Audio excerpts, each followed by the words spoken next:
On those challenges, I mean, you talk about it. I know there's been many, many, many. If you had to pick some of the top ones, what have those been? And I think like the initial, probably just starting out and hiring the first few employees was probably some of the toughest parts, because I had never been in a position hiring people. I'd always, military worked for, Larry, but I'd never been on that. So that was a huge, huge learning curve as far as leadership and understanding what to look for in people, because, back then it was just put a body in a truck. Like, we got work, we got to get this done. and it was a lot different 20 years ago, right? You had those people that would get in the truck and just go out and get it done.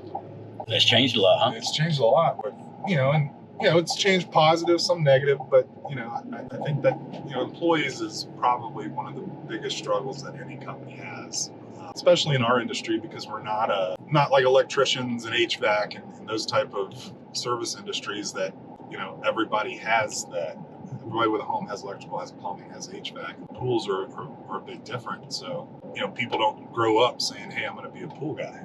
Right. So it makes it challenging in finding the people and trying to get the information out there about the pool industry and why it's a lucrative industry to be in. It's a fun industry to be in. We come in and do training with your team a couple times a year, all the time.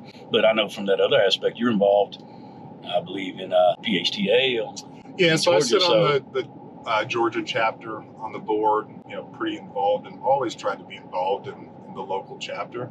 Just a good way to network and get to know your, the competitors in the market, and an opportunity to share, because at the end of the day, there's pools for everybody, plenty of work to go around. So, but yeah, employees and growth, COVID came along. We've had tremendous growth, over the years, but COVID, everybody saw substantial growth. And I think part of the biggest problem is with that growth is, internal process and structure.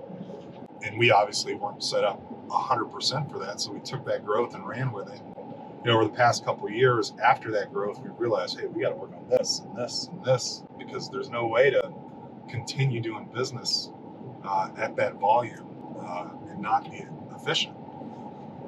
So over the past couple of years, we combined both our offices, and that's mostly what we're looking at doing is how do we streamline everything that we're doing? How do we automate our processes? How do we take technology and implement it into what we're doing to, make it a lot easier for us. I've heard the saying, working on your business instead of in your business, right? Yeah, I've been really fortunate to be able to kind of, step out and not have to be in the field as often. It's really allowed me to focus on just, operations and pinpoint and focus on the things that I didn't have the ability to focus on, a few years ago. How can we get a better customer experience, at the end of the day, and for our staff? And some of that's probably route optimization, different things like that. Speaking to your routes, I mean, how big is your territory from, let's call your Marietta your home base? How do you try to hold your territory to what distance, so currently with moving into Marietta, for maintenance aspect, we're really only trying to look at a 20-mile radius from our home base. But, we had two offices previous to this on the east side and west side of Atlanta. So our footprint is large, very large. So, moving into one location, it's, really made us focus on trying to shrink our territory. Just efficiency is a big part, because, we've got pools in, Hampton and McDonough and, up towards Rome and almost to Athens. And, for a maintenance aspect, it's really difficult to cover that footprint out of one spot. So we're really trying to just, dwindle down and focus on our backyard and really focus on the maintenance growth. In season, we're probably cleaning 650 to 750 look at there. a Business. week. Yeah. I bet that doesn't stop ringing this time of year, does it? Never. That's a good thing, though. That It means is, it's called money. Yep. So yeah, I mean, we employ about 32 people on staff full-time year-round. We really invest in education and training and making sure our team is qualified.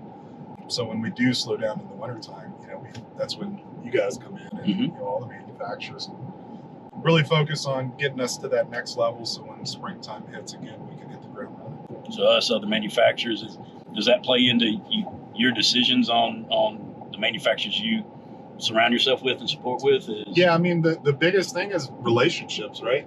You know, you can do business with anybody, but if you can't get them on the phone, the product doesn't ship when it's supposed to be there, and technical questions and stuff like that. So, you know, we really strive to build relationships with the manufacturers around that, you know, communication and stuff. And, you know, that's why you and I have been such good friends over the years. That's the big thing for us is, you know, the education part, and with those relationships allows us to have you guys come in and set up trainings, meet our team in the field, and get that extra attention to set us apart.